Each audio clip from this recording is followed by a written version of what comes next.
Hello friend, welcome two माय YouTube channel. तो दोस्तों, कैसे उम्मीद करता हूँ आप लोग अच्छे होंगे। तो दोस्तों, आज मैं फिर भी भोजपुरी सॉन्ग गाऊंगा। तो दोस्तों, प्लीज़ ये गाना ज़रूर सुने।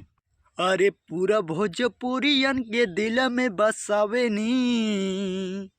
अरे पूरा भोजपुरियन के दिल में बसावे नी। गोलू गोल्ड का फैन है तो गोलू जैसे गाए नी। गोलू गोल्ड का चेला है तो गोलू जैसे गाए नी।